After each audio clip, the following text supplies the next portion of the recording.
अब आवाज जा रही होगी आपकी। हाँ, माइक नहीं लगाए थे इसलिए आवाज नहीं जा रही थी। केमिस्ट्री करना है, आपका पीडीएफ दे दिया गया है, वो थोड़ी देर में अपडेट हो जाएगा। आज छठ था तो आज थोड़ा कम ही पढ़ाएंगे। कल सैटरडे संडे आप लोग की छुट्टी नहीं है, याद रखिएगा, कल सैटरडे संडे आपकी छुट्टी नहीं है, आप लोग का क्लास कराएंगे। और देखिए ज़्यादा से ज़्यादा हम क्वेश्चन रख रहे हैं। फिजिक्स में 150 है, केमिस्ट्री में भी 150 है, बायोलॉजी में भी 150 है। इससे क्या है, इतना रिवाइज कर लीजिएगा, आपका साइंस का पोर्शन कंप्लीट हो जाएगा। और लास्ट में टाइम बचेगा तो आप कहिएगा कि सर हिस्ट्री पॉलिटी ज्योग्राफी का कुछ और करा दीजिए, तो उसको भी करा देंगे। ठीक है, आवाज जा रही है कि नहीं जी? केमिस्ट्री स्टार्ट हो गया यार, कब चलेगा क्या?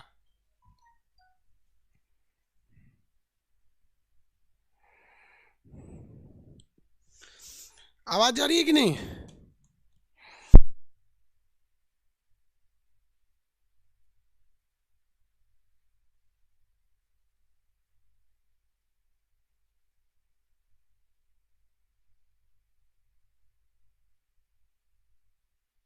केमिस्ट्री का पीडीएफ बाबू अपलोड प्रीवियस में नहीं है वीडियो। देखिए बाबू, कल सैटरडे संडे है, कल खाली बैठेंगे, आपका सारा शिकायत दूर कर देंगे। टाइम नहीं मिल पाता है ना ऐसे रेगुलर क्लासेस में। अरे हम उधर बैठे थे ना कमेंट सेक्शन के पास में। चलिए ध्यान दीजिए, कुछ लोग का कहना है कि सर फिजिक्स का एक क्लास प्रीवियस में नहीं दिख रहा, लाइव में दिखा था, प्रीवियस में नहीं दिखा था। कल उसको सेट कर देंगे। एक्चुअली कल सैटरडे है तो आदमी थोड़ा सा फ्री रहेगा, तो कल सारा काम कर देगा इसके लिए। और आप लोग का ये केमिस्ट्री का भी पीडीएफ डाल दिए हैं। शो नहीं कर रहा होगा, एक्चुअली वो थोड़ा 1-1.5 घंटा बाद शो करता है। जस्ट अभी 1 घंटा पहले ही डाले थे, तो हम यहाँ आपको बता देते हैं। आज छठ है तो इसलिए ज़्यादा क्वेश्चन आज नहीं बताएंगे। आज आपको 25 से 30 क्वेश्चन बताएंगे, बट क्वेश्चन बड़ी लंबे लंबे हैं सब। आप देखिएगा क्वेश्चन, ये देखिए क्वेश्चन नंबर 1 दिख रहा है ना, इसका ऑप्शन देखिए। क्वेश्चन नंबर 1 का अगर आपको ऑप्शन दिखेगा तो क्वेश्चन नंबर 1 में 26 ठो ऑप्शन है 26 को क्वेश्चन है ये। तो इसमें लंबे लंबे क्वेश्चन है केमिस्ट्री में थोड़ा। चलिए इसको स्टार्ट करते हैं। तो केमिस्ट्री को कर देंगे, उसके बाद फिर बायोलॉजी कर लेंगे। ये साइंस के लिए बहुत हो जाएगा आपके लिए, इतना अगर रिवाइज कर लेते हैं तो मोटा मोटी हर एक टॉपिक को टच किए हैं। ठीक है, दरोगा में टेक्निकल है। और हम लोग कोशिश करेंगे संडे के दिन केमिस्ट्री को खत्म कर दे, साइंस पोर्शन खत्म कर दे, फिर स्टार्ट कर देंगे आपका हिस्ट्री पॉलिटी ज्योग्राफी दोबारा। ठीक है, आपको और भी कुछ कुछ क्वेश्चन अगर रहेंगे तो उसको भी करा देंगे लास्ट में अगर टाइम मिलेगा तो। ठीक है, पॉलिटी अधूरा नहीं था बाबू, पॉलिटी कंप्लीट था। खैर कोई बात नहीं, फिर से करा देंगे। चलिए क्वेश्चन नंबर 1 कह रहा है, ध्यान से दीजिए कि 1 को 2 से सुमेलित कीजिए। को पीडीएफ नहीं है तो यहाँ आप डायरेक्ट मेरे साथ आंसर देने की कोशिश करेंगे। 1 को 2 से क्या करना है, सुमेलित करना है। तो देखिए भैया क्या चीज सुमेलित करना है इसमें। देखिए हरा कांच में क्या मिलाया जाता है भैया? तो हरा कांच में कभी भी फेरस ऑक्साइड मिलाया जाता है। हरा कांच में कौन सा ऑक्साइड मिलेगा? Ferrous oxide. हरा कांच में फेरस ऑक्साइड।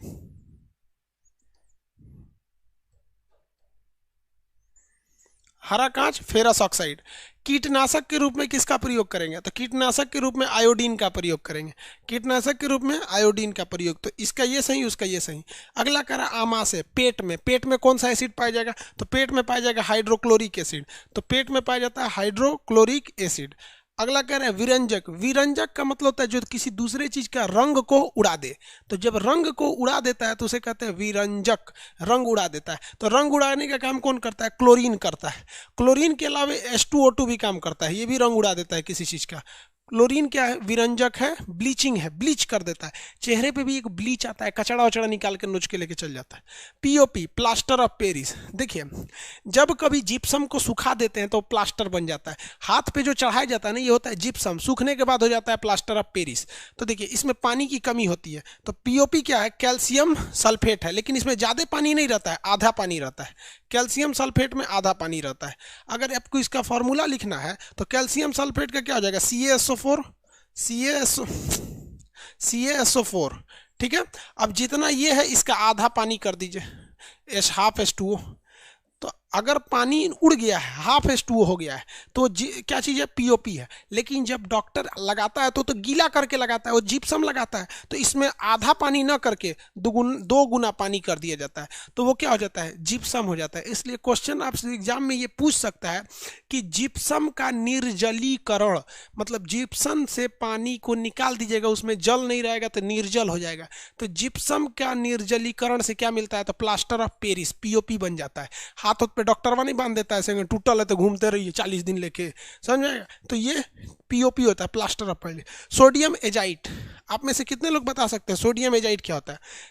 गाड़ी चलाते हैं ना तो सोडियम एजाइट क्या करता है, नाइट्रोजन गैस निकालता है खटाक से, तो कार चलाएंगे एक्सीडेंट होगा ना तो यहाँ आगे गुब्बारा बन जाता है, उसी को कहते हैं एयर बैग। तो सोडियम एजाइट का प्रयोग किस में करते हैं? एयर बैग में करते हैं। किस में करेंगे? एयर बैग का। किसी ने आपके नाम से फेक चैनल बनाया है, कोई बात नहीं बहू, बनाने दीजिए, जब कार्रवाई होगी तो उसको समझ में आएगा, घर द्वार बिकेगा उसका। कुछ कुछ होते हैं सब ना कमीने इंडिया में ना, इंडिया को कभी कोई पीछे नहीं किया, यहीं वाले ससुरा लोल रहता है सर। ओके माई बाप हाथ जोड़ेगा, खान से छेड़ दीजिए, ससुरा कहीं का। तो नौटंकी करोगे लोग, हम कुछ करेंगे तो फिर दिक्कत हो जाता है। कोई बात नहीं, उन लोग का भी उपाय होगा, उपाय करने के लिए लगा दिया गया है। तो जिन लोग को उपाय के लिए लगाया गया वो कह रहा है कि नहीं सर थोड़ा सा और इसको चढ़ जाने दीजिए। जब ज़्यादा ऊंचाई से कोई गिरता है ना तो फिर वो उड़ नहीं पाता है, तो थोड़ा सा हम सोच रहे हैं तो और जब वो चढ़ जा गिरेगा तब समझ में आएगा। छोड़िए वो सबको। आंसू गैस में क्या चीज़ का प्रयोग किया जाता है? अमोनिया का। देखिए अमोनिया का प्रयोग किया जाता है, लेकिन अगर रोआना है खूब भयानक, भोकार पार पार के रोआना है तो क्लोरीन डाल दीजिए। क्या डाल दीजिए? क्लोरीन। तो दोनों का प्रयोग, लेकिन क्लोरीन से आँखिए बह जाएगा, इसलिए क्लोरीन ज़्यादा खतरनाक होता है। प्रोड्यूसर गैस किसे कहते हैं? CO+N2। लेकिन अगर वही वाटर गैस कहता तो N2 के जगह पे H2 लिख देते। वाटर गैस कहता ना, वाटर गैस, तो इसमें क्या लिखते? CO+H2। बस H2 जो है ये वाटर गैस के लिए है और N2 जो है वो प्रोड्यूसर गैस के लिए होता है। समझ में आ गया? ऐसे ऐसे टिक लगाना, मच्छरदानी बना दीजिएगा। समझ में आ रहा है कि नहीं आ रहा है? पॉलिटी 50 तक हुआ था, कोई बात नहीं, उसको स्टार्ट कर देंगे, फिर से स्टार्ट कर देंगे, 51 से कर देंगे। चलिए बाबू, मंटू कुशवाहा जी, सबरा खातून, सब लोग का 51 के बाद पॉलिटी नहीं होता, फिर से स्टार्ट कर देंगे।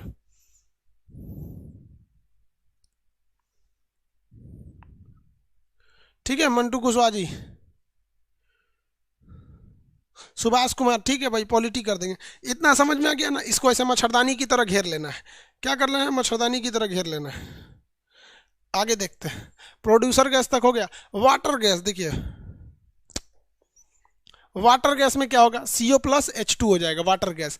बायोगैस जो होता है ना, इसी को कहते हैं हम लोग बायोगैस को प्राकृतिक गैस। बायोगैस को क्या कहते हैं? प्राकृतिक गैस। अब आप बताइए प्राकृतिक गैस को इंग्लिश में क्या कहेंगे? प्राकृतिक गैस को इंग्लिश में क्या कहेंगे? Natural gas. Natural gas. और जब इस नेचुरल गैस को सिलेंडर में पकड़ के चाप देते हैं, कंप्रेस कर देते हैं, तो इसी नेचुरल गैस को चपाइल नेचुरल गैस कहते हैं। चपा हुआ नेचुरल गैस, सी से क्या हो गया? चपा हुआ। तो चपा हुआ नेचुरल गैस, चपा हुआ को CBSE वाला कहता है कंप्रेस, हम लोग क्या कहते हैं? चपाइल नेचुरल गैस। तो चपाइल प्राकृतिक गैस या कंप्रेस नेचुरल गैस, CNG कहते हैं। यही चीज़ है ससुरा प्राकृतिक गैस, इसी को मीथेन कहते हैं। तो ये सब कुछ क्या है भैया? ये सब कुछ मीथेन है। ये हो गया यहाँ पे। सी से क्या होता है? चपाया हुआ। समझ में गया? अगला देखिए LPG, लिक्विफाइड पेट्रोलियम गैस। ये जो सिलेंडरवा में जलाते हैं लोग, जिसका खाना बनता है, वो उसे क्या कहते हैं? LPG कहते हैं। सिलेंडर वाले को क्या कहते हैं?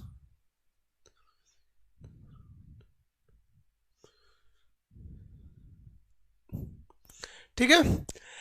बायोगैस किसे कहते हैं? सिलेंडर वाला गैसवा को, सिलेंडर जिसमें खाना बनाता है। आप देखिएगा ना, आज छठ था तो छठ में सब साड़ी उड़ी पहन के लोग जाते हैं, तो जो छोटी साइज की औरतें ना साड़ी पहन लेती हैं सर, वो भी लाल रंग का ना, तो लगता है सिलेंडर है सब।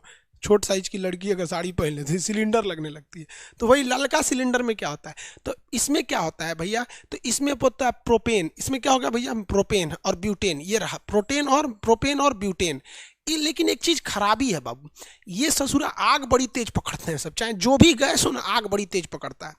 अब ये LPG हर घर में है और हर घर में आग पकड़ लेगा ससुरा, उड़ जाएगा यही।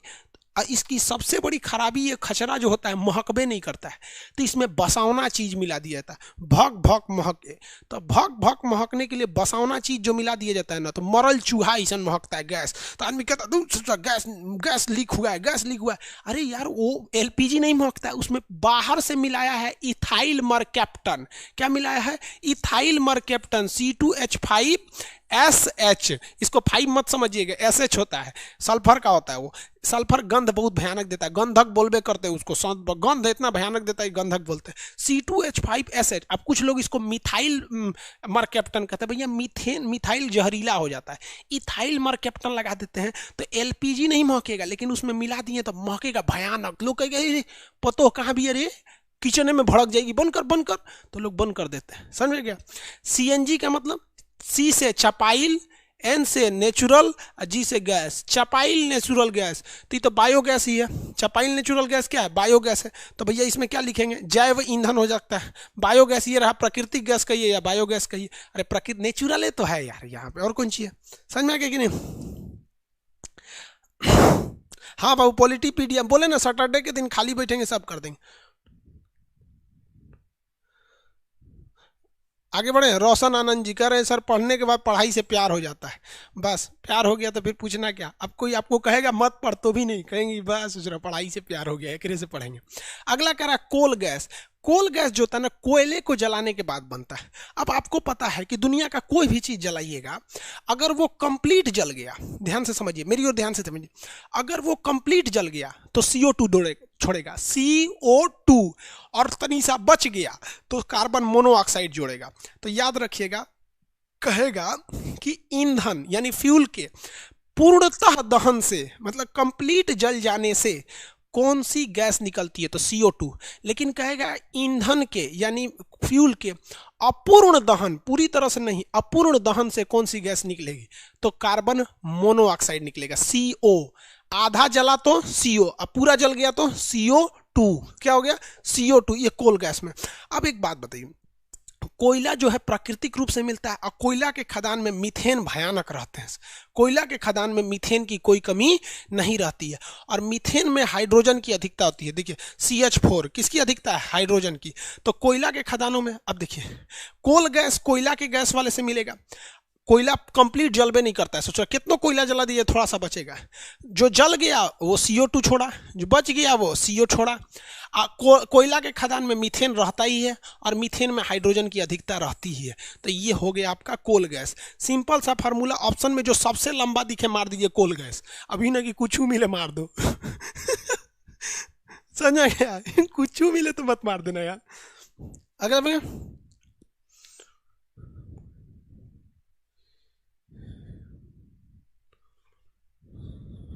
भाई आप इतना पढ़ रहे हैं, श्री राम कुमार सारा कोर्स पढ़ रहे हैं, एक के साथ सारा पढ़िएगा, कोई बात नहीं, दिमाग बढ़िया रहना चाहिए, ताजा रखिएगा। आगे बढ़े। अगला देखिए, जट्रोफा क्या होता है? जट्रोफा एक फल होता है। जट्रोफा क्या होता है? फल होता है। इसको पीसिएगा ना तो इसमें से अल्कोहल निकलता है, और उस अल्कोहल को आग लगाइएगा ना तो धधक जाता है। तो वैज्ञानिकों ने कहा कि ससुरा एकरे पीस के और इसी से अल्कोहल निकालेंगे, एकरे में धधकाएंगे तो सबसे अच्छा है, पेट्रोल डीजल से अच्छा है जट्रोफा लगा दीजिए।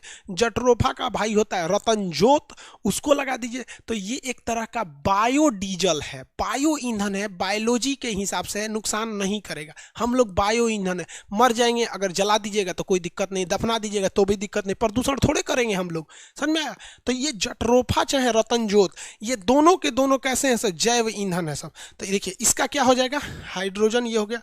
और जट्रोफा क्या है? जैव ईंधन है, जैव ईंधन है। रतनजोत भी क्या है भैया? जैव ईंधन है। रतनजोत भी क्या है? जैव ईंधन है सब। अच्छा, रेप सीड क्या होता है? ये भी, रोप सीड भी, ये भी जैव ईंधन है, प्राकृतिक ईंधन है, ये भी प्राकृतिक ईंधन है। ये तीनों याद रखिएगा, इसलिए आपको इस तरह से दिया गया है कि तीनों एक जगह याद रखें। ये तीनों पेड़ से प्राप्त होते हैं, इनको पीस के क्या बना दिया जाता है, चाहे जट्रोफा, रतनजोत या रोप सीड, ये तीनों घुमा घुमा के पीसता है, तीनों का एक ही आंसर होता है। ये एक तरह का नेचुरल डीजल है, इससे कोई प्रकार का नुकसान नहीं होता है। समझ में आ रहा है? किसी को कोई दिक्कत? ज्योग्राफी का PDF नहीं मिला है? अच्छा, सब डाल देंगे, कल सैटरडे है, कल सब डाल देंगे। एगो कह रहे हैं करंट के लिए, कमेंट के लिए अल्तमास कमेंट कीजिए। ठीक है भैया, करंट भी बता देंगे। और कुछ? ये क्या है जी, ये भाग रहे। अगला, ब्लीचिंग पाउडर क्या होता है? ब्लीचिंग पाउडर जो होता है कीड़े उड़े मारने के लिए होता है। पानी, टंकी में पानी गंदा हो जाता है तो उसमें साफ करने के लिए होता है ब्लीचिंग पाउडर। ये क्लोरीन का अवयव होता है, यौगिक होता है क्लोरीन का। तो इसका फॉर्मूला देखते हैं, इसको हटा दे, बना सकते हैं लोग इसको। ब्लीचिंग पाउडर ये रहा, तो ब्लीचिंग पाउडर CaOCl2 होता है, CaOCl2 ब्लीचिंग पाउडर ही होता है। देखिए इसमें चूना भी, कैल्शियम भी होता है और क्लोरीन भी होता है। तो CaO2। हाइड्रोजन किस में प्रयोग किया जाता है? तो भैया हाइड्रोजन जो रॉकेट इंजन में प्रयोग किया जाता है, लेकिन इसकी खराबी क्या है, हाइड्रोजन में आग लगाने के लिए इसको कम से कम ठंडा करना पड़ता है। जानते हैं कितना? -153 डिग्री जलता है। इसीलिए इसे कहा जाता है ये भविष्य में कभी इतना तगड़ा फ्रिज आएगा सबके घर में तो इसे जलाया जाएगा, इसलिए इसे भविष्य का ईंधन कहा जाता है। जबकि यूरेनियम इतना महंगा है कि आदमी आस लगा के बैठा है कि कभी सस्ता होगा तो इसे भी जलाया जाएगा, इसलिए इसे आशा का ईंधन यूरेनियम और भविष्य का ईंधन हाइड्रोजन कहा जाता है। ये रॉकेट में प्रयोग होता है। रॉकेट को हम लोग प्रणोदक कहते हैं। ये प्रणोदक कहिए या इसे कहिए क्रायोनिक इंजन। क्या कहेंगे? क्रायोनिक इंजन में प्रयोग होता है। दोनों में से किसी एक में होता है, क्रायोनिक इंजन में इसका प्रयोग किया जाता है। समझ में आ गया? आगे बढ़े।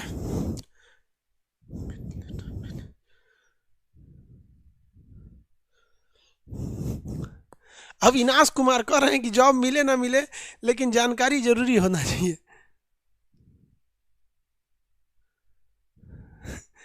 भाई नौकरी क्यों नहीं मिलेगा? चलिए आगे देखते हैं, ठीक है, स्टार्ट करते हैं। देखिए अगला कहता है नकली सोना किसे कहते हैं? आयरन पाइराइट को नकली सोना कहते हैं। नकली सोना, सॉरी देखिए रोल गोल्ड को नकली सोना कहते हैं। यहाँ देखिए ये रोल गोल्ड होता है नकली सोना, नकली सोना रोल गोल्ड होता है। लेकिन मूर्खों का सोना किसे कहते हैं? तो आयरन पाइराइट Fe2 को मूर्खों का सोना कहते हैं, इसे रोल गोल्ड। मोह किसको नापा जाता है? कठोरता को नापा जाता है, कितना कठोर है। जैसे देखते होंगे ना, दीवार काटने वाला या छड़ काटने वाला एक ग्राइंडर आता है, छड़वा काट देता है, तो छड़ से ज्यादा किसकी मोह होता है? वो काटने वाले की। तो ये कठोरता को दर्शाता है।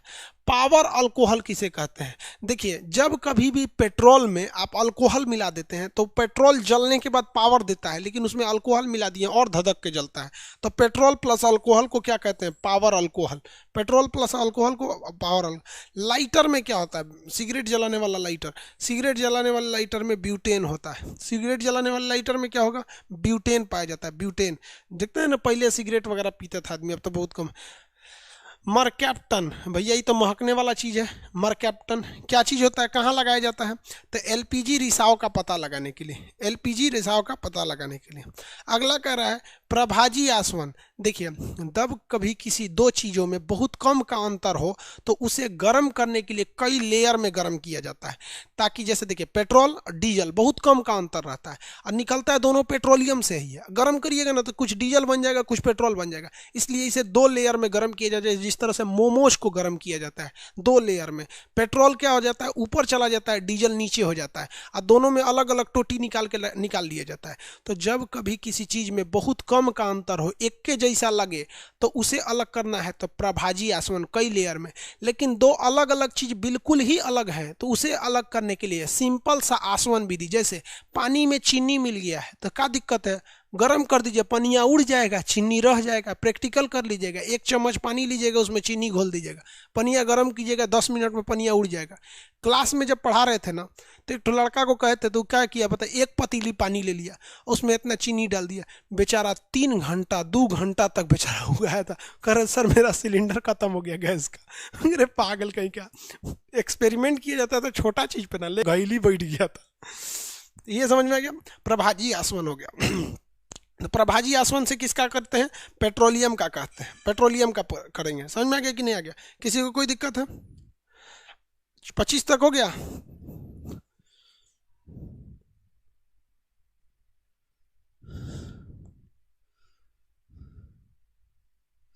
मोनी भारती का कहना है कि सर पहली बार पढ़ाई से प्यार हुआ है। अच्छी बात है भाई।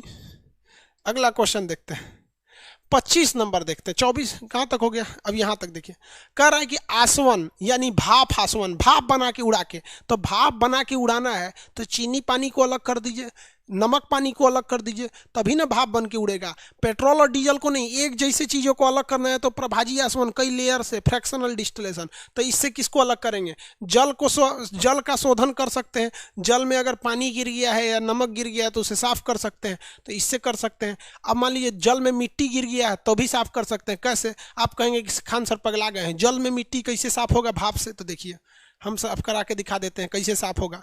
हम यहाँ एक तो पतीली ले लेते हैं, ठीक है, ये पतीली ले लिए इस टाइप का, ये इसका इसे ठोड़ नीचे कर दिए, ठोड़ नीचे कर दिए। अब इसके अंदर हम भर दे रहे हैं पानी, तो इसके अंदर क्या भर दिए हैं? पानी भर दिए। अब मान लीजिए पानी में हम ना मिट्टी उट्टी का कण डाल दिए, इतना मिट्टी फेंक दिए जो। अब हम आपसे कहे हैं कि भाप आसवन यानी आसवन से इसे अलग कर सकते हैं, तो चलिए अलग करते हैं। इसको यहाँ से गर्म करेंगे। जब इसे गर्म करेंगे तो आप बताइए क्या मिट्टी भाप बनकर ऊपर उठेगा? नहीं, पानी भाप बनकर उठेगा। तो सारा पानी इसमें से भाप बनकर उठेगा, यहाँ जाएगा।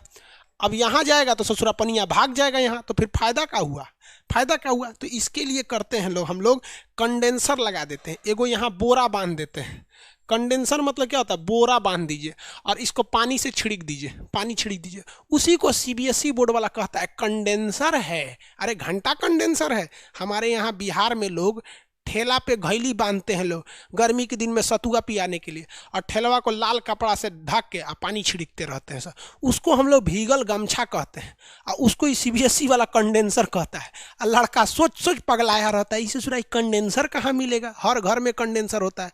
बिहार के लोग जब ट्रेन में जाते हैं ना तो क्या करते हैं कंडेंसर बनाने के लिए? देखिए पानी का बोतल ले लेता है सर 2 लीटर वाला, इस पे गमछा बांध के इसी को भीगा भीगा रखे रहता है सर। पानी बेचने वाला आएगा, बिस्लरी बिस्लरी है क्या हो लो, बिस्लरी घर से लिए लो मुजफ्फरपुर से, समझ में है कि नहीं? वही कंडेंसर है यहाँ पे। तो बांध देगा आदमी कंडेंसर। अभी जो भाप जो था तौआ के निकल रहा था कि बाहर भागेंगे, अब ये भाप क्या हो गया? यहाँ आते ठंडा के पानी बन जाएगा, और ले तो भुइयाँ गिर जाएगा। तो भुइयाँ गिर जाएगा तो फिर पनिया पियेंगे कैसे? तो यहाँ लगा दीजिए कटोरा, तो यहाँ हम ऐसे कटोरा लगा देते हैं, और जैसे कटोरा लगाएंगे तो पनिया में गिरने लगेगा। आ जाओ, सब पानी कहाँ गिर जाएगा? कटोरा में। तो यहाँ में को कटोरा बना देते हैं, कब तक लेके खड़ा रहेंगे? कटोरा गिर गया तो ये पानी हो गया एकदम शुद्ध जल। अब ये बताइए ये शुद्ध जल कैसे मिला है? तो आसवन से मिला है। कैसे मिला है बताइए, आंसर दीजिए। ये शुद्ध जल कैसे मिला है? आसवन से मिला है। कैसे? आसवन से। तो आसवन से मिला हुआ जल आसुत जल कहलाता है, और इसी को हम डिस्टिल्ड वाटर कहते हैं। दिस आसवन process is known as distillation process in CBSE board. By this process the water which will get in the right side is known as distilled water, जिसको हम लोग आसुत जल कहते हैं। सबसे शुद्ध होता है आसुत जल। अब आप ईमानदारी से बताइए अगर आपके पास दिमाग है कि नहीं, अगर हम जो समुद्र होता है, समुद्र का भी तो पानी भाप बन करके डायरेक्टे ऊपर उठ गया। यहाँ से हटा दीजिए, तो यहाँ से हटा दीजिए इसको, ये सीधे ऊपर उठ के बादल बन जाएगा। और जब पानी बरसेगा तो ससुरा पानियों तो आसुते जल है रे भाई।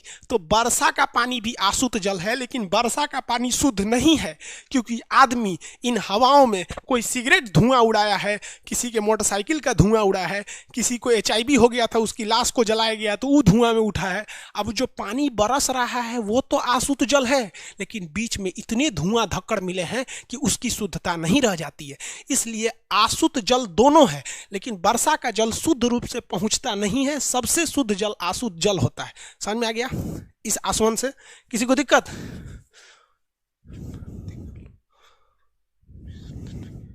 आगे बढ़े बाबू, मेरा क्यों नहीं सो रहा है? आसवन विधि समझ में आ गया? चलो सब समझ में आ जाएगा यार, पढ़ाई बहुत नॉर्मल चीज़ होता है, समझ में आएगा। टीचर से पढ़ के, लड़कवा को अच्छा से नहीं समझाता है सब, ना तो पढ़ लेगा तो सोच रहा आएगा नहीं, एकदम समझ में आ गया कि नहीं? आसवन कहाँ गया जी? आसवन हो गया। आसवन। रिवर्स ऑस्मोसिस क्या करते हैं? रिवर्स ऑस्मोसिस में क्या किया जाता है? सेम नमक बनाने की क्रिया होती है और कुछ नहीं होता है। समुंदर के पानी को लाया जाता है और आराम से उसको क्या किया जाता है, एक जगह स्टोर कर दिया जाता है, भाप बना के उड़ा दिया जाता है। तो नीचे जो बच गया है ये आसवन से उड़ गया है। हम लोग आसवन में किसको पकड़ रहे थे जरा देखिए, इसको दिखाते हैं। हम लोग आसवन विधि में किसको पकड़ रहे थे? ससुरा हइये पनिया को पकड़ रहे थे। हट ना यार, तुम का इसमें चला आता है मच्छर कहीं। हम लोग इसमें पकड़ रहे थे, जल को शुद्ध करने के लिए ये पकड़ रहे थे। लेकिन अगर समुंदर के जल में तो नमक भी रहता है, यही प्रोसेसवा से अगर कर दे और घैलिया हटा दे तो पानी इधर से चला जाएगा, भाड़ में जाए पानी। घैलिया में क्या बचेगा? ओन्ने मत देखिए, घैलिया में क्या बचेगा? समुंदर का पानी सब उड़ गया तो घैलिया में बचेगा नमक। तो हम लोग इसे क्या कहते हैं? नमक बनाने की क्रिया, रिवर्स ऑस्मोसिस। क्या कहेंगे? Reverse osmosis. आगे बढ़ते हैं।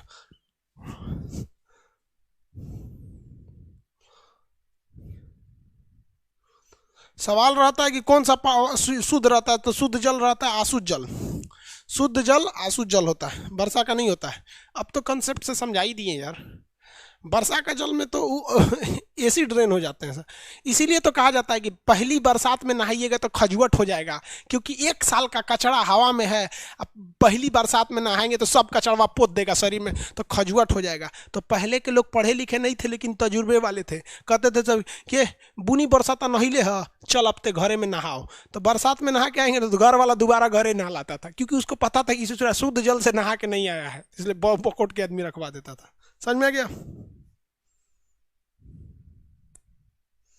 हाँ, बरसात के दिन में तो बरसात के जल उतना शुद्ध नहीं होता है। पहली बरसात में तो नहीं नहाना चाहिए, गंदा होता है। यहाँ पे आएगो हीरोइन गाना गा रही है, भीग जाने दे पहली बरसात में। पकड़ लिया, खजुआट हो जाएगा। ओके, फिर अब खजुआते रहेगी, भीग जाने दे पहली बरसात में, खजुआट लेके। आगे देखिए, बुद्धि नहीं होता है हीरोइन को। अरे भाई, हीरोइन को नाम नहीं लिए ना तो हीरोइनिया केस कर देती। खान सर हमारा पे बोल रहे बड़ बड़ आदमी से डर के रहना पड़ता है। आगे देखिए, ड्यूरेलिमीन का परमाणु क्रमांक कितना होता है? 1 है सोचा। हाँ, ड्यूटेरियम 1 ही होता है, परमाणु क्रमांक 1 ही होता है। समझिए कैसे। देखिए, हाइड्रोजन जो होता है ना, हाइड्रोजन का 3 ठो भाई हैं सब। हाइड्रोजन के कितने भाई हैं? सब 3 भाई हैं सब। इसलिए इसे हम लोग आवारा तत्व कहते हैं। बहुत आवारा है ससुरा, कहीं चल जाता है। आवारा कण कहेगा तो आवारा तत्व कहेगा तो हाइड्रोजन, आवारा कण कहेगा तो इलेक्ट्रॉन हो जाता है। हाइड्रोजन के 3 भाई, सबसे छोटका का नाम है प्रोट्रियम, दूसरा का नाम है ड्यूटेरियम, और तीसरा का नाम है ट्राइटेरियम। ये तीनों भाई हैं सब। तीनों एक के जगह रहता है सब, 1H 1H 1H। लेकिन इस पे एगो भार, इसका भार 2, इसका भार 3। समझ में आ गया कि नहीं आ गया? तो ये हो गया प्रोट्रियम। प्रोटियम से बनता है जल, ड्यूटेरियम से बनता है भारी जल D2O, और इस ये बनता है रेडियो एक्टिव। ये होता है रेडियो एक्टिव। इसे सूरा बीमार डाल देगा, मर जाएगा आदमी इससे। रेडियो एक्टिव, समझ में आ गया? रेडियो एक्टिव ये सबसे हल्का वो है। तो देखिए, परमाणु क्रमांक तो सबका 1 ही है, तीनों एक के जगह पे बैठता है ऐसा।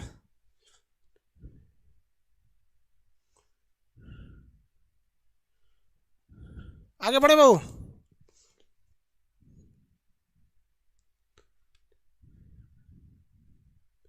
किसी को कोई दिक्कत? हाँ, हो गया। इसमें 1 हो जाएगा। अगला, एक रेडियो एक्टिव पदार्थ 20 ग्राम का अर्धायुकाल 4 दिन है, तो 10 ग्राम का अर्धायुकाल वो भी 4 दिन रहेगा। वो भी कितना दिन रहेगा? 4 दिन। देखिए, अर्ध आयुकाल को हम हाफ लाइफ पीरियड कहते हैं। अर्ध आयुकाल एक ऐसा समय होता है जिसमें कोई भी चीज अपने पहली वाली वैल्यू से आधा हो जाता है, तो ये कभी बदलता नहीं है। Half life period, time period कभी बदलता नहीं। जैसे 4 है ना, तो इसके कहने का मतलब है कि हर 4 दिन बाद वो अपने पहली वाली वैल्यू का आधा रह जाएगा। जैसे 100% है ना, तो 4 दिन बाद ये हो जाएगा 50%। और 50% के बाद फिर अगले 4 दिन बाद ये कितना हो जाएगा? 25%। फिर अगले 4 दिन बाद ये 25 से हो जाएगा 12.5%। समझ में आ गया? तो आप बताइए, वैल्यू हमेशा आधी हो रही है लेकिन सब में टाइमिंग सेम ही है, तो टाइम पीरियड चेंज नहीं होता है, ये अपनी वैल्यू को पहले वाले के तुलना में आधा कर देता है। तो वही कह रहा है ना कि 20 ग्राम का अर्धायुकाल 4 दिन है, तो 10 ग्राम का भी तो 4 दिन होगा। कैसे 4 दिन होगा? कि भैया 20 ग्राम से 4 दिन बाद ये कितना हो जाएगा? 10 ग्राम। और फिर अगला 4 दिन बाद ये, अगला 4 दिन बाद 10 से 5 हो जाएगा। फिर अगला 4 दिन बाद 5 से 25, 5 से 2.5 हो जाएगा, समझाया? कितना दिन होगा? 4 दिन। Half life. अगला क्वेश्चन, परमाणु संरचना के मूलभूत कण कौन होते हैं? मूलभूत कण में आते हैं न्यूट्रॉन, प्रोटॉन, इलेक्ट्रॉन, यही तीनों मूलभूत कण। Electron, proton, neutron. देखिए इलेक्ट्रॉन, प्रोटॉन, ये रहा C number, electron, proton, neutron. अगला, इनमें से कौन सा न्यूक्लियॉन नहीं है? देखिए बाबू ध्यान से देखिए, कोई भी एटम जो होता है ना, इसके नाभिक में होता है प्रोटॉन और न्यूट्रॉन, और इलेक्ट्रॉन जो होता है ना बाहर चक्कर लगाते हैं। इलेक्ट्रॉन क्या करता है? बाहर चक्कर लगाता है। इलेक्ट्रॉन बाहर चक्कर लगाते हैं, ये बाहर चक्कर लगाने वाले को इलेक्ट्रॉन कहते हैं। तो ये हो गया इलेक्ट्रॉन। तो हर परमाणु में ये 3 चीज रहते हैं, ठीक है? तो इन्हें हम मूलभूत चीज कहते हैं। मूलभूत, मूलभूत मतलब एकदम जरूरी होता है। मूलभूत, जैसे हमारे लिए हवा, पानी, खाना एकदम मूलभूत जरूरी है। सोचो हवा नहीं मिलेगा तब वो मरेंगे, खाना नहीं मिलेगा तब वो मरेंगे, पानी नहीं मिलेगा तब। तो हमारे लिए इलेक्ट्रॉन, प्रोटॉन, न्यूट्रॉन यही है सब। हवा, पानी, खाना बाद में ससुरा कुछ होता है, समझ में आ गया? अरे जानवर भी इसीलिए जीता है, उसको हवा चाहिए सूंघ लेता है, खाना चाहिए खा लेता है, पानी चाहिए पी लेता है, सूतने का कोई ठीक नहीं, कहीं उलट जाता है। समझ में आ गया? नहीं आ गया? तो जिस तरह से हमारे लिए मूलभूत इलेक्ट्रॉन, प्रोटॉन, न्यूट्रॉन नहीं, हवा, पानी, खाना है, वैसे ही हर तत्व के लिए यही जरूरी है। लेकिन ये कह रहा है इलेक्ट्रॉन, प्रोटॉन, न्यूट्रॉन, ये तो इलेक्ट्रॉन, प्रोटॉन, न्यूट्रॉन की बात ही नहीं कर रहा है, ये कह रहा है न्यूक्लियॉन। न्यूक्लियॉन। अब आप बताइए, न्यूक्लियॉन शब्द जब आप पढ़ रहे हैं तो आपके दिमाग में एक चीज हिट कर रहा होगा कि ससुरा ये न्यूक्लियस की बात कर रहा है। न्यूक्लियस का मतलब इसकी बात कर रहा है। कर रहा है घैलिया में कौन है? न्यूक्लियॉन उस घैली को कहते हैं जो बीचवा में है। घैलिया में कौन है? तो घैलिया में है प्रोटॉन और न्यूट्रॉन, एकरा के कहा जाता है न्यूक्लियॉन। में और जोड़ देंगे तो मूलभूत तत्व। मूलभूत तत्व। न्यूक्लियॉन में कौन नहीं आएगा? तो इलेक्ट्रॉन नहीं आएगा, प्रोटॉन और न्यूट्रॉन आते हैं। आगे बढ़े, कौन भैया? देखिए इनमें से कौन सा न्यूक्लियॉन नहीं है? तो न्यूक्लियॉन नहीं, प्रोटॉन है, इलेक्ट्रॉन नहीं है, हालांकि पॉजिट्रॉन भी नहीं है, पॉजिट्रॉन भी नहीं है, तो मेन तो इलेक्ट्रॉन होना चाहिए। चलिए, रदरफोर्ड के परमाणु मॉडल के अनुसार परमाणु में इलेक्ट्रॉन क्या होते हैं? अस्थायी। अस्थायी होते हैं, सब बाहर घूमते रहते हैं सब इलेक्ट्रॉन। 8 नंबर, इलेक्ट्रॉन पर आवेश के सुनिश्चित मान डैश निर्धारित किया था। इलेक्ट्रॉन का मान किसने निकाला था भैया? Electron J Thomson. Electron J Thomson. नाभिक की खोज रदरफोर्ड। मिल्किन नहीं, मिल्किन जो थे ये रेडियो एक्टिव, उसमें प्रकाश विद्युत प्रवाह। चैडविक न्यूट्रॉन की खोज। चैडविक न्यूट्रॉन की खोज। 8 नंबर हो गया भैया। क्वेश्चन बड़ी लंबा है, देखिए अगला क्वेश्चन, निम्न में कौन उस तत्व के परमाणु भार से संबंधित है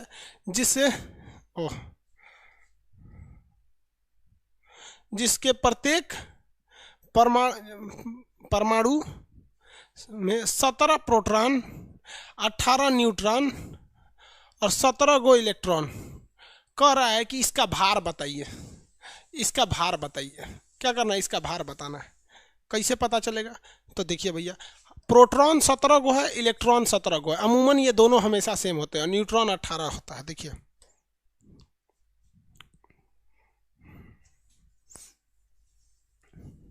कितना दिया था भैया?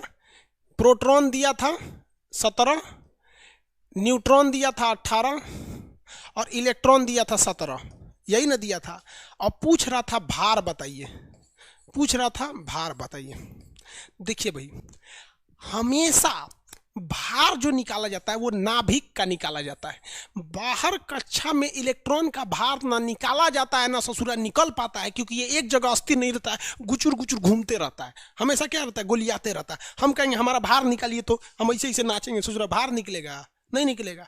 तो वैसे ही हमेशा जो भार निकाला जाता है तो परमाणु का जो भार निकाला जाता है वो एक्चुअल में उसके नाभिक का भार निकाला जाता है। केमिस्ट्री का वैज्ञानिक हमसे झूठ बोल के चल गया सब कि हम परमाणु का भार निकाल रहे हैं। वो परमाणु का भार कहता है, निकालता है नाभिक का भार। किसका भार? नाभिक का भार। तो ससुरा भार मतलब होता है नाभिक, भार मतलब नाभिक, न्यूट्रॉन, न्यूक्लियस नाभिक होता है, और नाभिक का मतलब होता है प्रोटॉन प्लस न्यूट्रॉन। यहाँ प्रोटॉन दिया 17, न्यूट्रॉन दिया 18, 17 + 18 35, कितना हो जाएगा? 35। समझ में आ गया? किसी को कोई दिक्कत नहीं? इसी को कहा जाता है भार।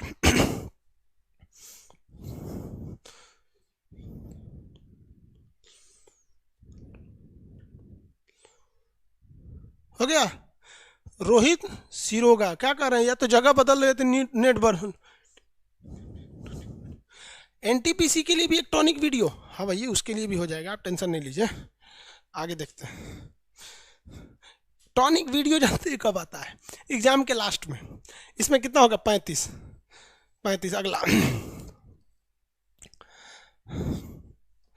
परमाणु क्रमांक का खोज किसने किया था? परमाणु क्रमांक की खोज मोसले ने किया था। किसने किया था? मोसले ने।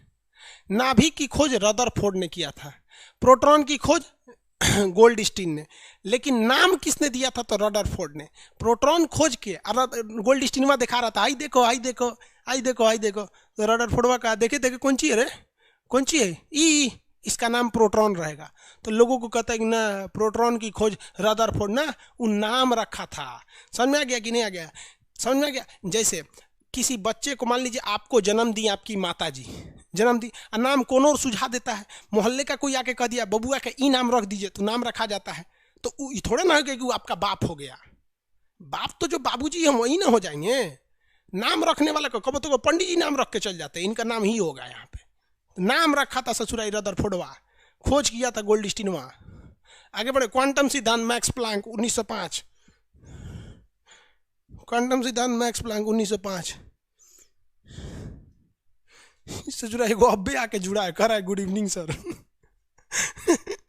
अरे बाप रे, बबनी है रुचि कुमारी, गुड इवनिंग। अब ये आके जुड़ी है। लड़की सब जब उठती हैं तब सुबेरे हो जाता है, मलते हुए उठेंगे गुड मॉर्निंग, देखिए 3 बज गए लो, आगे देखिए अब गुस्सी आ जाएगी। पाउली का नियम क्या था? अपवर्जन नियम था। क्वांटम सिद्धांत से संबंधित पाउली ने एक अपवर्जन नियम दिया था। 2 या 2 से क्वांटम सिद्धांत कभी बराबर नहीं हो सकते, अपवर्जन नियम कहा था। हुंड का नियम कक्षक से संबंधित है। आप ऐसे केमिस्ट्री में देखे होंगे, कक्षक, पहला इलेक्ट्रॉन, दूसरा इलेक्ट्रॉन, तीसरा इलेक्ट्रॉन, चौथा, पांचवा, छठवा, इसी को कक्षक कहते हैं। हुंड का इलेक्ट्रॉन। समझ में आ गया कि नहीं आ गया? किसी को कोई दिक्कत? किसी को कोई दिक्कत नहीं? पॉलिटी पूरा नहीं हुआ था, करा देंगे पूरा। हाइजेनबर्ग का अनिश्चितता का सिद्धांत। हाइजेनबर्ग ने कौन सा सिद्धांत दिया था? अनिश्चितता का सिद्धांत। इन्होंने कहा था कि जो इलेक्ट्रॉन घूम रहा है ना, या तो आप इसका स्पीड निकाल लीजिएगा। क्या निकाल लेंगे? स्पीड, और नहीं तो पोजीशन निकाल सकते हैं कहाँ है। जब आप ये बताएंगे कि कहाँ है तो उस समय आप इसका स्पीड नहीं बता पाएंगे, और जब सोचेंगे कि स्पीडवा निकाल दें तो इसका पोजीशन नहीं बता पाएंगे। तो अनिश्चित था, दोनों में से कोई एक ही निश्चित था, अनिश्चितता का सिद्धांत। अफबाऊ का नियम उपकक्षा से संबंधित है। उपकक्षा SPDF होते हैं, SPDF। इसमें जो इलेक्ट्रॉन आते हैं वो 4-4 के अंतराल पे भरते हैं। 2 इसमें, 4 करेंगे तो 6, फिर 4 करेंगे तो 10, फिर 4 करेंगे तो कितना हो जाता है? 14। समझ में गया? तो 4-4 के अंतराल पे भरे जाते हैं।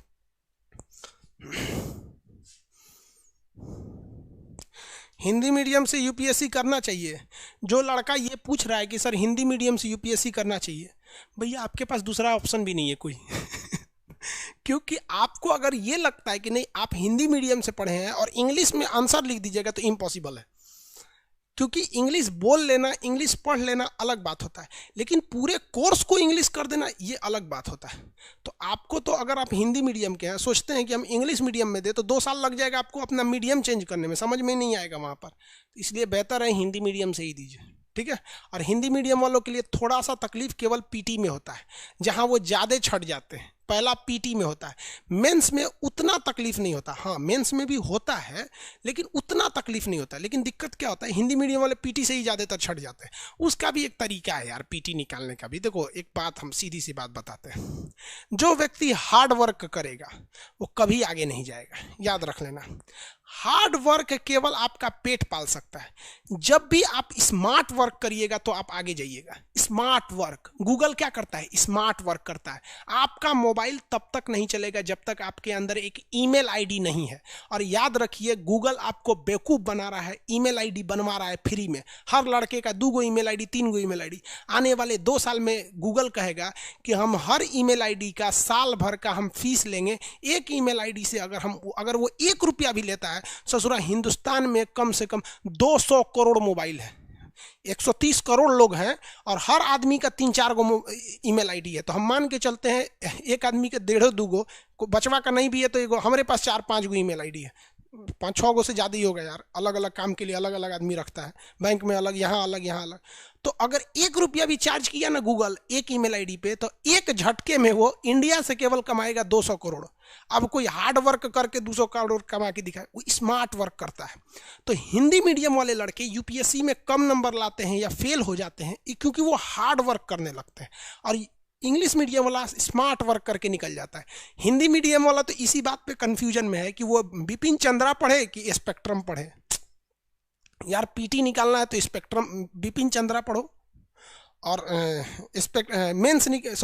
पीटी निकालना है तो स्पेक्ट्रम पढ़ो, मेंस निकालना है तो बिपिन चंद्रा पढ़ो। उनको यही नहीं पता चलता है, तो थोड़ी थोड़ी गलतियां हो जाती हैं। कभी समझा देंगे यार, फुर्सत मिलेगा तब।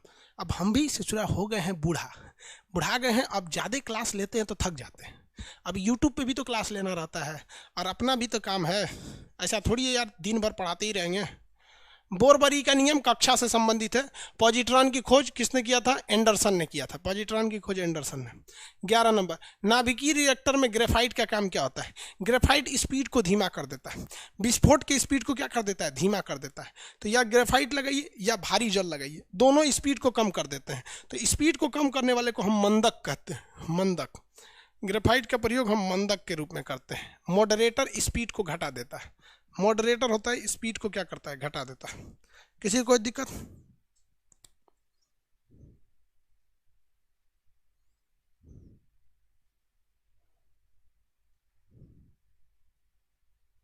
मॉडरेटर सिकंदर कुमार को बाहर कर दो। क्या कर रहे हो भाई सिकंदर कुमार? बाबू लोग, आप लोग छोटे क्या करते रहते हो यार? यार कुछ कुछ लड़कों को आप इग्नोर करके चलिए। सब कुछ कुछ ससुरे बोलते हैं ना, ये सब अपने बाबूजी का नहीं है सब। कुछ कुछ खचरा होता है, उसको इग्नोर करके चलना चाहिए। अब एक बात बताओ, अगर मेरा खुद का लड़का रहेगा तो हम तो उसको संस्कार सिखाएंगे ही, लेकिन अगर हमको डाउट हो जाए ससुरे ये हमारा लड़का नहीं है दूसरे का है, तो हम ओकरा काहे लिए संस्कार सिखाएंगे? आप सिखाएंगे नहीं। तो जिस बाप को ये एहसास हो जाता है कि ये मेरा बेटा नहीं है, ये पड़ोसी का मेहनत है, तो वो अपने बेटे को संस्कार नहीं सिखाता है।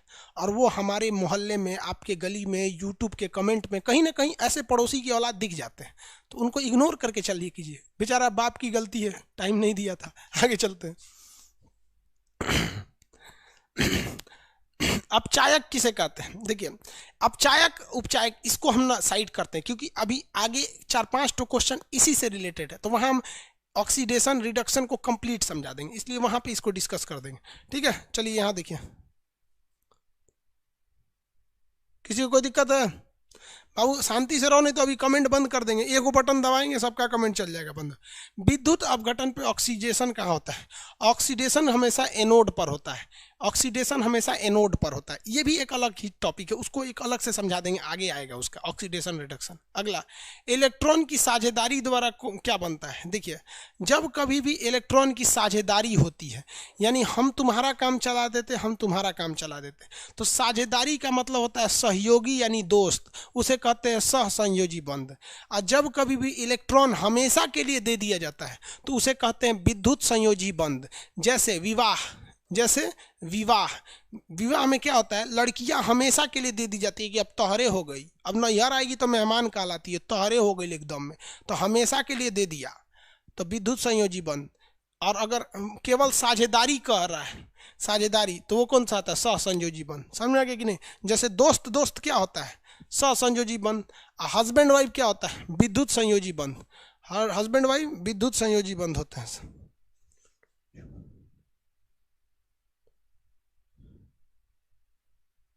रंजीत रंजन कह रहे हैं why you don't make this question paper bilingual sir. यार एक अच्छा चलिए भाई, इस पे भी कोशिश करेंगे, आपका कहना गलत नहीं है, बाइलिंगुअल होना चाहिए। चलिए यहाँ देखिए, यहाँ कह रहा है कि 238 में उपस्थित न्यूट्रॉनों की संख्या। तो न्यूट्रॉन निकालने के लिए सिंपल सा तरीका समझ जाइएगा, इसको हमेशा पूछता है। ओए भैया ऊपर जाओ ना तुम। यूरेनियम का पूछ रहा था, 238 दिया था परमाणु भार और क्रमांक दिया था 92। ये ऊपर जो लेके ऐसे घूमा जाता है इसे कहा जाता है भार। तो इसका भार है 238 और ये है इसका नंबर, कितना नंबर पे ये बैठेगा, तो ये बैठेगा 92 नंबर पे। तो जब पीरियाडिक टेबल खोजिएगा ना तो 92वां नंबर पे कुर्सी पे देखिएगा तो यूरेनियम बैठल रहेगा, कहेगा का हो 92 हमरे है, कितना बोझा लेके बैठल रहेगा 292 238। अब इसमें कह रहा है न्यूट्रॉन, तो देखिए ये वाली जो संख्या होती है ना, ये वाली संख्या, ये बड़ा सिंपल होता है, ये प्रोटॉनों को बताता है, यही संख्या इलेक्ट्रॉन को बताता है, और यही संख्या परमाणु क्रमांक यानी जेड को बताता है। जेड को बताता है, जेड मतलब होता है परमाणु क्रमांक, ई मतलब होता है इलेक्ट्रॉन, पी मतलब होता है प्रोटॉन। तो ऐसा कोई घोंचू ही एग्जामिनर होगा जो आपको कहेगा कि बताइए बउआ प्रोटॉन कितना, तो धाए दे बोलेगा 92, कहेगा इलेक्ट्रॉन कितना, धाए दे 92, परमाणु क्रमांक कितना 92, धाए दे बोल देगा। आ कोई घोंचू ही होगा जो भार पूछेगा, ससुरा ऊपरे भार दिले है भार 238। तो यार इसमें एक गो सवाल आता है न्यूट्रॉन, क्या होता है न्यूट्रॉन। न्यूट्रॉन का सिंपल फार्मूला ऊपर में से नीचे घटा दीजिए, 238 और माइनस 92 घटा दीजिए, 8 में से 2 गया 6, 13 में से 9 गया, 13 में से 9 गया 4, इधर 146, खत्म। कितना हो गया 146। आई तो सोच रहा नीचे वाला होलसेल में देके जाता है, सब कुछ यही बता देता है। किसी को दिक्कत? विपुल कुमार सर हम साउथ अफ्रीका से हैं, बकलोलवा इंडिया से है। मेरा एप्लीकेशन पे जो ओटीपी जाता है वो इंडिया के बाहर ओटीपी नहीं जा सकता है। आपको जो हम ओटीपी भेजते हैं उस पर 1 रुपये खर्च होते हैं। आप लोग जो ओटीपी मंगाते हैं ना डाउनलोड करते हुए, हमसे ओटीपी का मैसेज जाता है, समझ में आ गया। अब तक हमने 60,000 रुपये का ओटीपी भेज चुके हैं, बहुत ज़्यादा, हम महीने महीने में भेज देते हैं इतना। तो ओटीपी, विदेश वाला ओटीपी महंगा आता है, विदेश में नहीं जाता है मेरा ओटीपी, वो परचेस करना पड़ता है, गूगल से खरीदना पड़ता है कि ओटीपी दे दीजिए हमको वहाँ देना है। तो बकलोवा सब कई कई को तो एक लड़का 3-3 बार ओटीपी मंगाता है, सोच रहे एक बार फीस दिया 3-3 बार हमसे ले लेता है। तो विदेश वाले कभी इस पर नहीं पढ़ पाएंगे, महंगा ओटीपी आता है विदेश वालों के लिए। अगला क्वेश्चन, निम्नलिखित में से कौन सा कण कणों के वेग की द्वैध पद्धति को दर्शाता है। मतलब कह रहा है ऐसा कौन सा चीज है जिसमें दो दो तो गुण देखा जाता है। तो दो दो गुण देखने के लिए मिलते हैं सब दो जगह पे, एक इलेक्ट्रॉन में देखने को मिलता है, दूसरा प्रकाश में देखने को मिलता है। दोनों में एक खासियत होती है, कैसे देखिए, इस दोनों को दोगला बोला जाता है। दोनों को क्या बोला जाता है? दोगला। दोगला पूरे केमिस्ट्री में दो गो दोगला है सब। ईगो है इलेक्ट्रॉन, हम लोग के यहाँ दोगला गाली को माना जाता है, मतलब ऐसा लड़का को दोगला बोला जाता है कि जिसके दो गो बाप हैं सब उसको दोगला बोला जाता है। यहाँ दोगला का मतलब डबल क्वालिटी, एक इलेक्ट्रॉन दूसरा लाइट, ये दोनों में दोगला का क्वालिटी पाया जाता है। देखिए इसमें पहला गुण कि इलेक्ट्रॉन एक कण है, इलेक्ट्रॉन एक कण है, इलेक्ट्रॉन कण है, लेकिन जब इस कणों को लाइन से सजा देते हैं तो ये रोशनी देने लगता है, जिस कारण इसे हम कैथोड किरण कहते हैं। कैथोड किरण किरण कहते हैं, ये रोशनी भी देने लगता है, कैथोड किरण। तो ससुरा दूसरा का गुण किरण का है, पहल का गुण कण का है, तो दो गो गुण आए कि नहीं, तो दो गो गुण वाला से क्या कहते हैं? दोगला। चलिए अब प्रकाश को देखते हैं। सबको पता है कि प्रकाश एक प्रकार की किरण है, तो ये तो पहला गुण हो गया, कोई दिक्कत नहीं। दूसरा गुण समझिए, जब कभी भी प्रकाश किसी धातु पे पड़ता है ना तो उसके बाहर स्थित इलेक्ट्रॉन को उखाड़ के फेंक देता है, इसीलिए बन जाता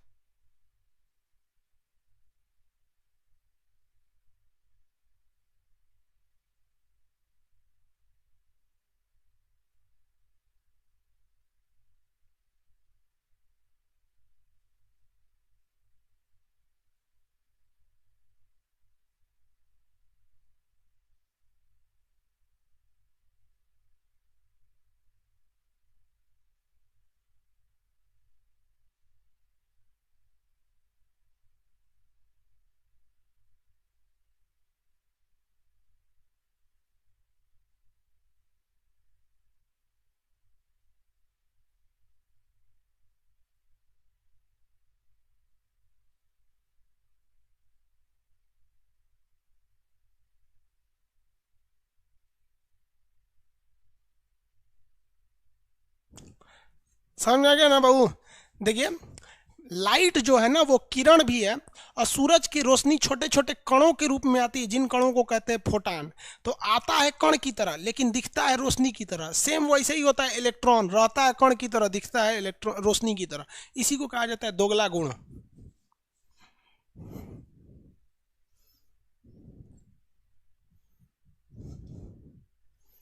हो गया? किसी को कोई दिक्कत नहीं?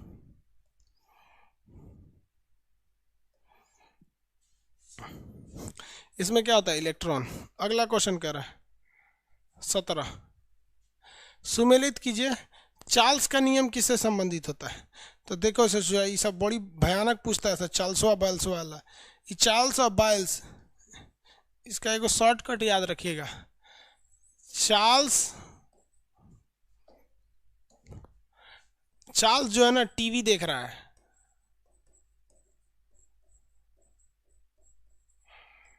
चार्ल्स टीवी देख रहा है।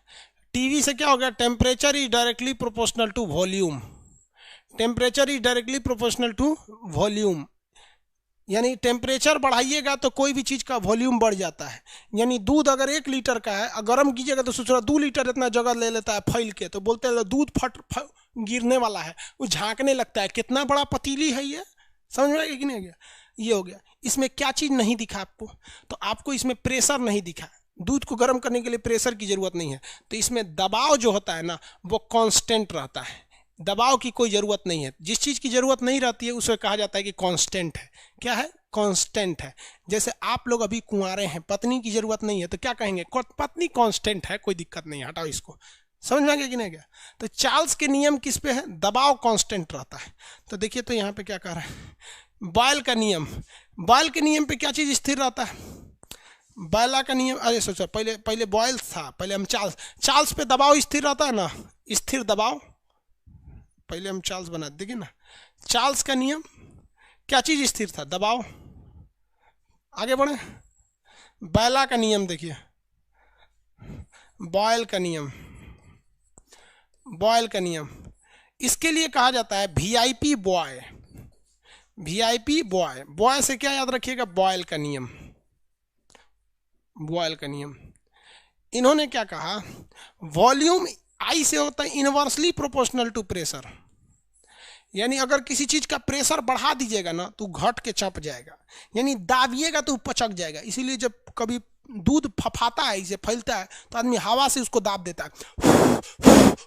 हवा से दाबेंगे तो बैठ जाता है, फिर निकलेगा ऐसे, फिर दाबता है आदमी। समझ में आ गया कि नहीं आ गया? किसी को दिक्कत? इसमें क्या रख दिया आदमी? Constant temperature. इसमें ताप की बात नहीं आई। ताप क्या था? स्थिर था। जो चीज नहीं दिखता है उसे क्या कर दिया था? स्थिर। तो बॉयल्स के नियम में क्या चीज स्थिर हो गया? ताप निश्चित हो गया।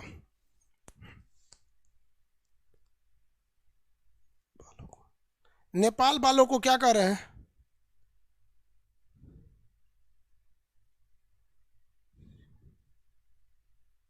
ये कौन है रे सिकंदर बाबू, तुमने यहाँ पे काहे गंद मचा रहा है?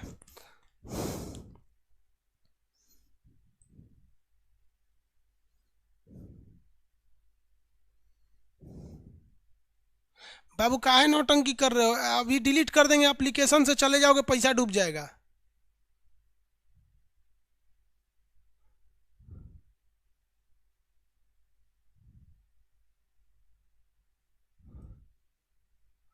क्या लोलपंती करता है ऐसे यार?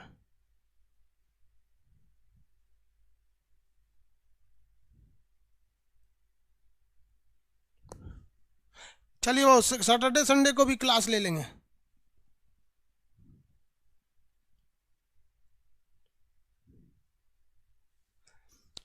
रोशन आनंदन कह रहे हैं सर ड्यूटी होने की वजह से रिकॉर्डेड क्लास है, डाउट कैसे पूछेंगे भाई? तो इसके लिए प्रॉब्लम हो जाएगा आपको।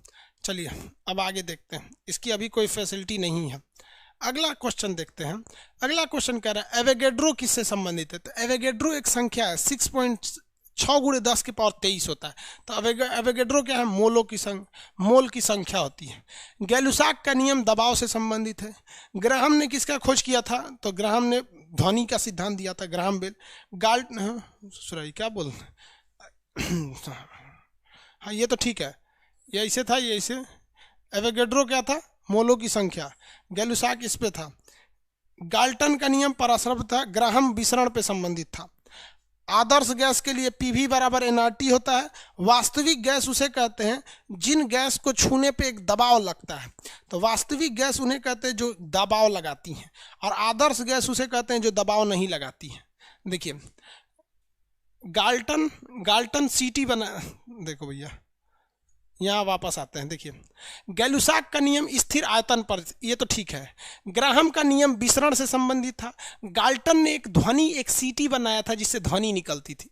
आदर्श गैस उस गैस को कहते हैं जिसके छूने पे हल्का भी दबाव न लगे, यानी अगर आदर्श गैस की आंधी चल रही है तो हमको कुछ नहीं होगा, ऐसी कोई गैस दुनिया में है ही नहीं है, ठीक है। वास्तविक गैस उसे कहते हैं जो हम पे झटका लगाती है। दुनिया की हर एक गैस वास्तविक गैस है। अगला, डाल्टन ने आंशिक दाब का नियम दिया था। मैनोमीटर से हम गैसों का दबाव नापते हैं। मैनोमीटर से हम क्या करते हैं? गैसों का दबाव नापते हैं। कितना नंबर क्वेश्चन था ये? 17 नंबर। अब आएगा 18। आए बहू, आज 20 को बताएंगे। चलिए ज़्यादा आज नहीं बताएंगे, कल बताएंगे, ठीक है। कल हम लोग 6 बजे मिलेंगे, 6 से 8। कल लंबा क्लास करेंगे। कल केमिस्ट्री खत्म कर देंगे लोग, 8 साढ़े 8 जितना चल जाए। कल सैटरडे है। समभारी किसे कहते हैं? भैया जिसका भार समान हो, ऊपरा जो समान भार ले रहे हैं। जैसे आपको दिखा देते हैं, समान भार लेके रखेगा।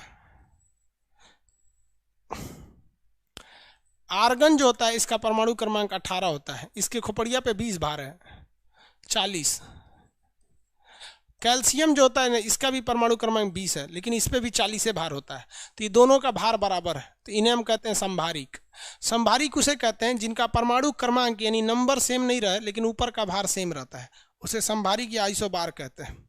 देखिए कह रहा है समान परमाणु क्रमांक। भैया परमाणु क्रमांक नीचे वाला समान नहीं होना चाहिए। कह रहा है भिन्न भिन्न परमाणु क्रमांक तथा द्रव्यमान संख्या वाले तत्व, गलत है। भिन्न भिन्न परमाणु क्रमांक तथा भिन्न भिन्न द्रव्यमान, ये भी गलत है। समान परमाणु क्रमांक तथा ये भी गड़बड़। देखो भैया बी में कहीं देखो तो भिन्न भिन्न परमाणु क्रमांक तथा समान द्रव्यमान संख्या, ये सही है। ऊपर गलती से पढ़ के चले गए थे, देखिए ना। परमाणु क्रमांक क्या होना चाहिए? परमाणु क्रमांक भिन्न होना चाहिए और द्रव्यमान क्या होना चाहिए? समान होना चाहिए। यही है, ऑप्शन नंबर बी है। 19 नंबर क्वेश्चन, निम्नलिखित में से किसको रेडियोधर्मिता की भौतिक परिणाम की इकाई मानते हैं? तो रेडियो एक्टिविटी की खोज किसने किया था? हेनरी बैकुरल ने। रेडियो एक्टिविटी की खोज हेनरी बैकुरल ने किया था, लेकिन बैकुरल ने इसकी इकाई नहीं दिया था। इसकी इकाई क्या हो गई? निम्नलिखित में से किसको रेडियोधर्मिता की भौतिक परिणाम की इकाई कहा जाता है? क्यूरी को कहते हैं भैया। स्टेरेडियन क्यूरी होता है, हालांकि बैकुरल ने खोज किया था रेडियोधर्मिता की भौतिक परिणाम की इकाई। भैया इकाई क्यूरी होती है, इसमें कहीं क्यूरी नहीं लिखा है, केल्विन लिख दिया है। केल्विन की जगह क्यूरी होना चाहिए या रदरफोर्ड। क्यूरी या रदरफोर्ड, इसका 2 ठो मात्रक होता है। हालांकि रदरफोर्ड सीजीएस मात्रक है, इसकी वैल्यू नहीं है, क्यूरी की वैल्यू है, कहीं नहीं है इसमें। इसमें बैकुरल ने तो खोज किया था। सबसे हल्का रेडियो एक्टिव तत्व, सबसे हल्का रेडियो एक्टिव तत्व पढ़ा दिए हैं, हाइड्रोजन वाला। हाइड्रोजन का ट्राइटीरियम, हाइड्रोजन का ट्राइटीरियम सबसे हल्का होता है। परमाणु भार कितना होता है? 3। परमाणु भार 3 होता है। इतना समझ में आ गया? आज के लिए इतना ही रहने देते हैं।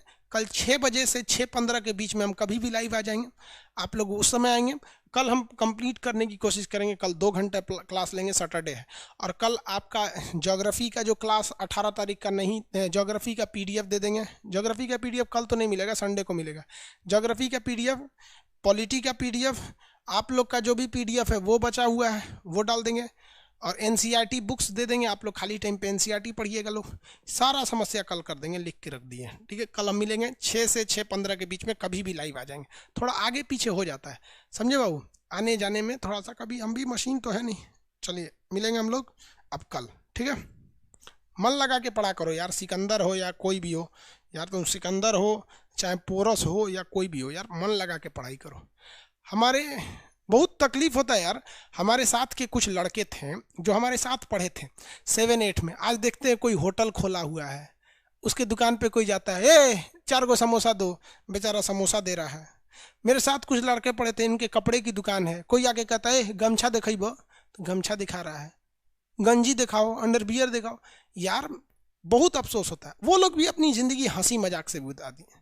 हद है यार। हम कहीं किसी दूसरे के यहाँ बारात वगैरह में जाते हैं ना, तो जिसके बारात में या जिसके शादी या किसी फंक्शन में हम चले जाते हैं ना, तो उस आदमी की इज्जत बढ़ जाती है। अरे खान सर आए थे तुम्हारे यहाँ, जबकि मेरे साथ के पढ़े हुए लड़के आज कोई वैल्यू नहीं है। रीजन क्या है यार? वो लोग पढ़े लिखे थे। आपको पता है भीमराव अंबेडकर दलित जाति से आते थे, उन्हें लोग अछूत समझते थे, कुएं से पानी नहीं भरने दिया जाता था, कहते थे तुम चमार जाति की हो।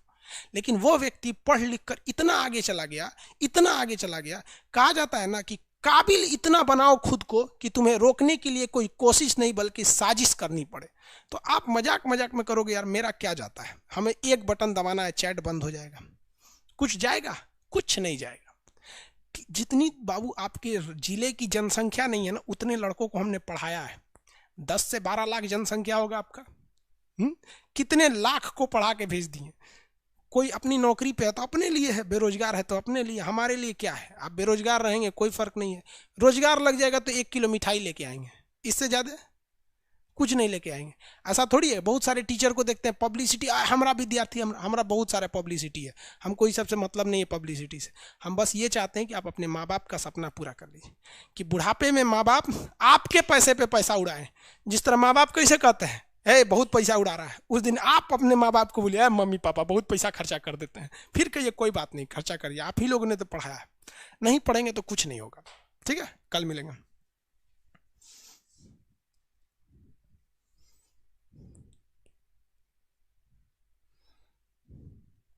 नहीं, कल पूरा क्लास नहीं चलेगा बाबू, केवल आपका दरोगा वाला बैच चलेगा। ठीक है,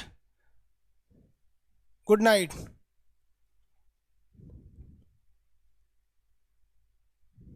एगो कह रहा है कि सर आप बहुत अच्छा पढ़ाते हैं, हम पटना में भी रह के। लड्डू भाई, पटना में रहकर भी आपसे नहीं पढ़ पाए। बकलोलवा कहाँ था रे तू पटना में? हाँ, 18 नवंबर का क्लास दे देंगे। लव यू फ्रॉम जूनागढ़ भाई, बिहार से भी लव यू सब लोग को।